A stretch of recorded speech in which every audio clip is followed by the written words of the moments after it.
Hello viewers, it is EPG here, and we will be going to the Spirit Temple as a child in this episode of the Ocarina of Time walkthrough. I'm going to stop speaking like that and get back to my normal tone.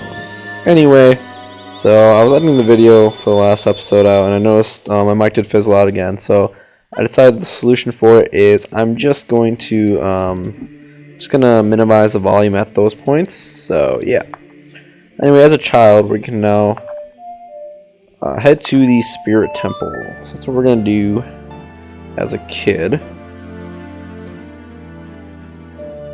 So go ahead and play the Requiem of Spirit and warp to the Desert Colossus. Sick name, by the way.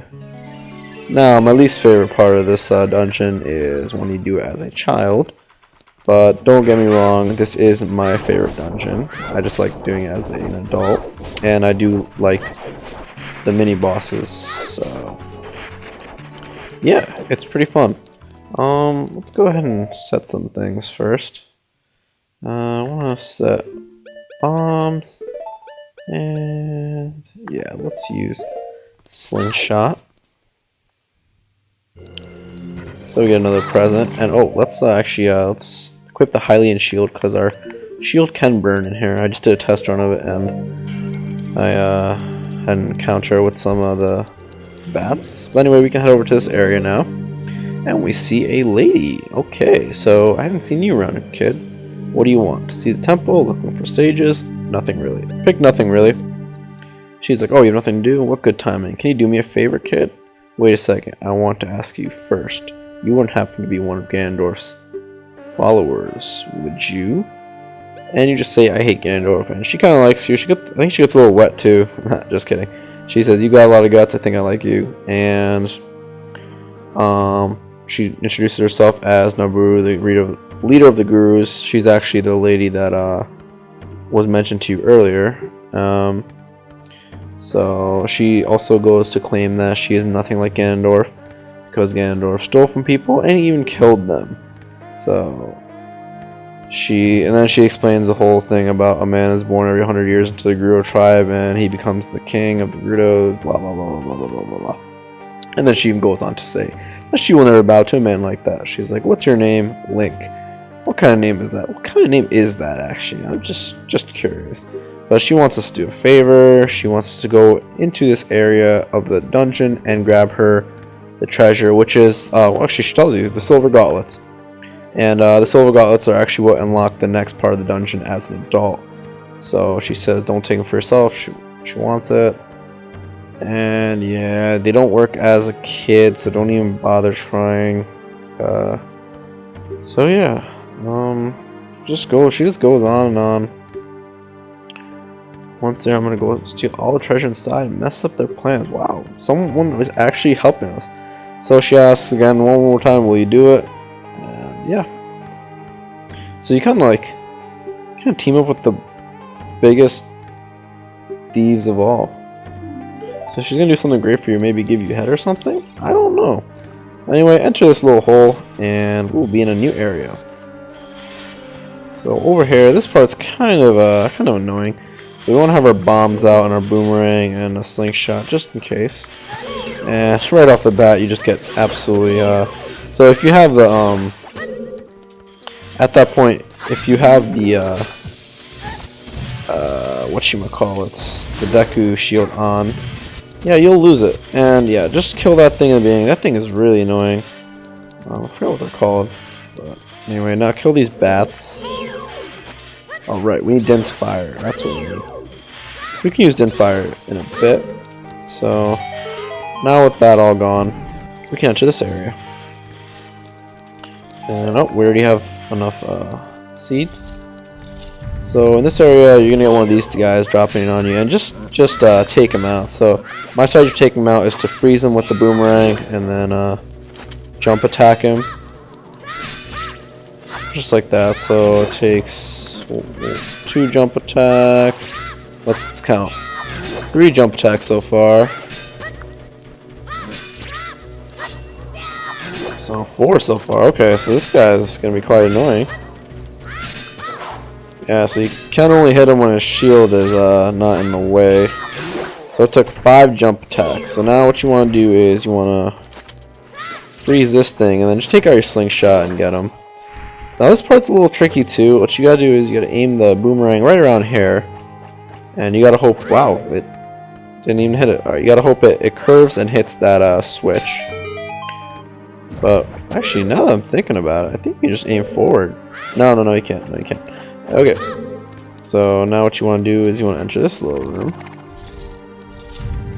Over here, this is where you want to have Din's fire. You don't need Din's fire. You can those things you can only kill them with fire. But it's a lot easier getting him with Din's fire. So I'm just gonna go ahead and do that actually. So Din's fired up. Where's this thing? So go near and use Din's fire. I think I said Din's fire literally like 20 times already. Wow. So yeah, use Din's fire on him. I'm really hoping there's some magic in here. Nope. Okay, whatever. Yeah, you can always trap him with that little switch. But honestly, just that's really annoying.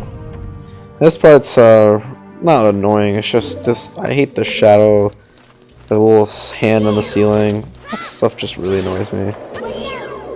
So what you can do is you can wait for him to fall, and then just attack him. He does respawn, but I don't think that's always gonna happen. Now just collect these rupees. Oh, you don't need to collect those rupees, just the silver ones. So upon collecting the rupees, you will actually you will make the those bats really want to destroy me right now. But anyway, upon collecting the rupees, this little bridge thing will drop, and essentially you will be able to walk across. And that connects to the room, the other room that we could have gone in. So let's go ahead and use Din's fire in this little area.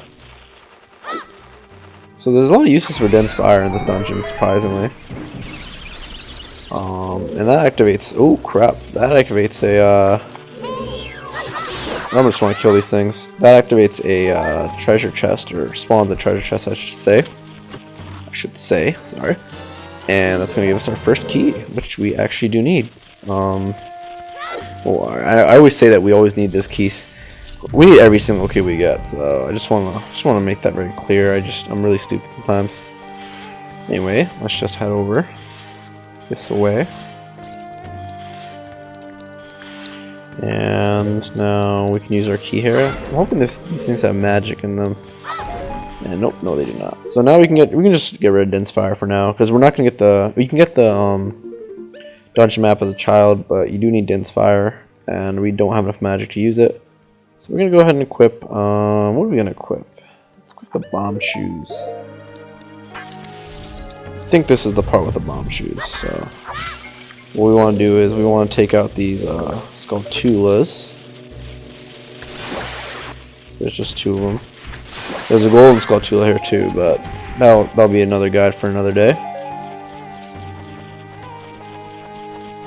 So a little heads up, I wanted to start my Majora's Mask walkthrough, but the ROM I was using was just completely messed up, and it really frustrated me. Anyways, I'll just talk about this some other time. But hit that switch, and then you can get some bomb shoes, in case you didn't have any. Now what you want to do is get rid of these Skulltulas. You can aim at this thing and just drop the bomb shoe. The bomb shoe, okay, stand in front of it and drop the bomb shoe. Fortunately, if you get close to the side, you will spawn a lizard thing. Just try to ignore it. I actually bought 2 of them spawn. Wow, I didn't know they spawned at the same time. Anyway, just what you want to do is now in this room, just grab this guy and throw him down here. And you actually push him onto a switch. So yeah, make sure you do that. So get that switch activated and head up here. Now this room is let's just say you gotta do a lot of things in this room. So what we're gonna do is we're gonna equip our bombs and our Deku sticks. I call him Deku Stick because I subscribed to this guy who's doing some Majora's Mask walkthroughs, and he always called it Deku Stick, and I really liked it. So anyway, let's grab these coins first, or rupees I should say. So grab the rupees, and the rupees will spawn. What do the rupees spawn? I completely forget what the rupees spawn. Oh, I actually forgot what they spawn. Maybe they spawn the treasure chest. Let's see. Or maybe they open the doors. Huh. I actually don't remember.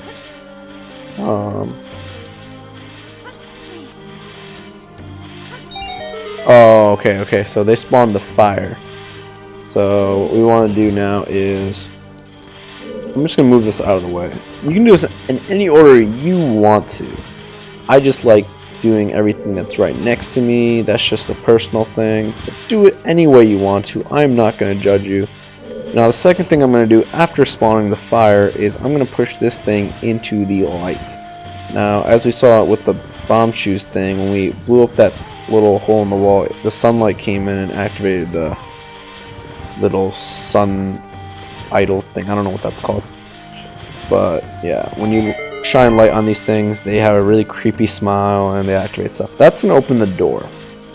Now what we want to do is we want to grab our Deku sticks and we want to light up all these torches. Now there's 3 of them, so you gotta be a little quick because they're quite distant from each other. Watch out for those spiky things. And I know I'm gonna call them Deku sticks from now on. I do technically call them Deku sticks, but I just like the word Deku now. So I forgot the guy's name that I subscribed to. It's like Ola Garandi or something, but you've probably seen him. He's a really cool guy. I think he's British, and he's absolutely amazing. He's getting married. I think he got married recently, and by recently I mean when I'm making this video. So if you're watching this in like 2 years after it's posted, then they've been married for a while. Okay, so now we can head up here to the mini boss. And this is why I really like this dungeon. We get these 3 mini bosses, and yeah, at first, you know, I really hated battling this boss because he's really difficult at first, but after you get the hang of him, he's just really fun. He's got a lot of HP too. So the way to activate him is you just slice him, and yeah, he basically comes at you, and he's no joke. His attacks do crazy amounts of damage. They can do anywhere from, let's say, think that little thing just did 4 hearts of damage. So if it's your first time trying to battle him, it's gonna be frustrating. So this is a strategy just to get him to swing and then run into him. Oh, he got me again. Okay, so if you need hearts, just let him swing down on the pillars. And I almost died there. Wow. So eventually his armor will break. So at this point you can just attack him. He will have random bursts of just attacking you, but if you're swift, it won't happen. Eventually he'll die. I don't know, I just really like him to fight. Anyway, his death opens this door. And this door will actually lead us to the outside. Believe it or not, we'll actually be outside of the Spirit Temple now. And we will meet the owl again. So I think this is the final time we see him, or this is the last new dialogue he has. So he tells us he knows about us being the guy that travels through time. And yeah, from now on, the future of all the people in Hyrule is on your shoulders. Wow, that is a lot of stuff to tell a kid. Anyway, he tells you that there are 2 witches at the boss basically of the dungeon, and he says to use their magic against them. You're gonna, of course, just listen to what he says again. And he does this really creepy thing where he says, "I will continue to watch you." Ho ho hoot. Hoo hoo hoot. I don't even know how to say it. I'm saying hoot. Hoo hoo hoot. There we go. Then we can now get this treasure chest, and it's probably what you guessed.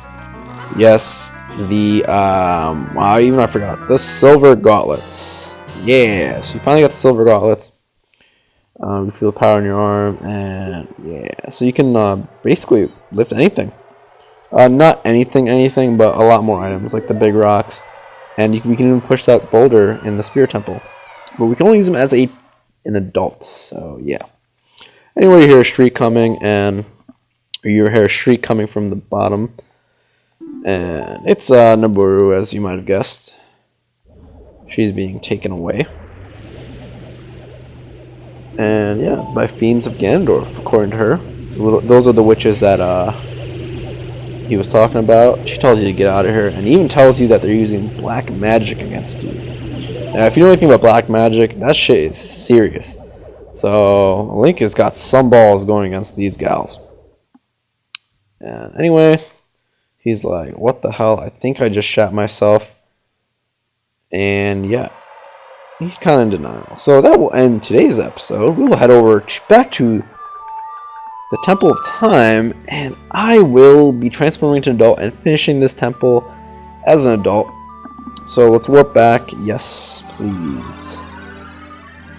So yeah, let's go ahead and transform an adult and end the video. So yeah, that was fun and quick. And now we're about to head into the real fun part of the temple. There are annoying parts, but overall this is my favorite temple for some reason. I don't know why I like this temple. I like the fire temple in this temple, but I think this one's got the fire temple beat. But anyway, let's grab a sword and let's call it a day or a night. Whenever you're watching this, I don't care. But if you are watching it, thank you, and please leave a like, a comment, and if you like what you see, go ahead and subscribe. No one's stopping you. But anyway, Mr. Cool got his sword back, and I want all of you to remember to stay sexy and stay tuned for future parts in this walkthrough. And I really appreciate all of you I'm getting. So this is EPG signing out.